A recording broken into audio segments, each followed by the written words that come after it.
This is a brief video of the left side because the meter works, but it's a little erratic. So the machine is on. There's an on-off button, okay, which is great because you can toggle it off.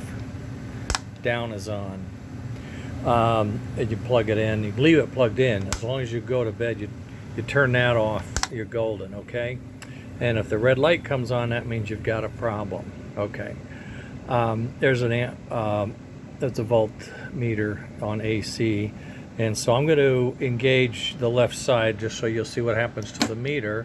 The meter jumps up to about 5 volts, and over here we're at 5.2. Amazing. And we take it up to 6. Oops, it went past 6, 7. Kind of jumps, okay, so it's a little past 7. I'll take it down if I can. It's a little jumpy. Okay, so there's 7.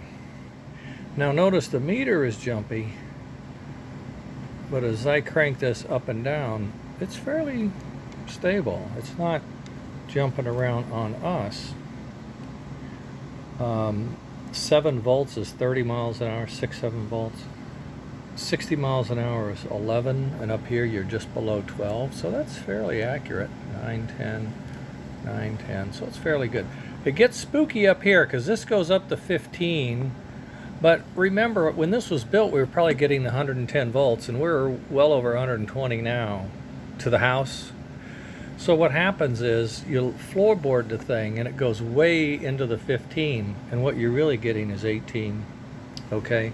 So on here, if I pull it back to 15, 15 is just coming off of the full peg. So there's 16, there's 15. So if you wanted to keep your voltage down, you just watch this 15 and you'll probably be at 15. But if you go beyond that where the needle is buried a little bit, you're going to be into the 18 volts, and that's what you're going to be giving people. Well, the train anyway. And it comes down slow. I don't know why. Sits at 4 volts, you're at 4.6. So it works. The other side works a lot better, smoother, and all that. And then when you pop it off, you have no voltage, and that's what you wanted to see. You put the handle down and you do this click thing. It's not the touching here, it's the pushing down on the piece that makes the thing work. So there's a little piston down in there, like, and as you push down on that, that's what causes it to connect. So you got to be careful they don't bind it in some way where you think it's up and it's not, and you could be getting some current. So if you see anything at over 5 volts, that means you might have to just move this handle, make sure this handle's loose. Always, boom, turn that off, and you're good. Okay. Some of this paint came off. I may have some white. I don't know. If I don't, you're going to have to do that. This one cleaned up nice, no problems, you can see.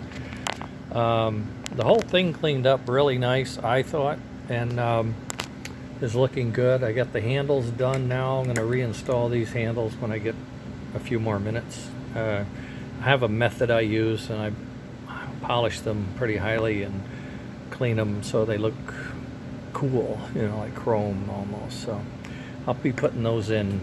Actually, I'm not going to put them in. I'm going to ship it with these in a bag.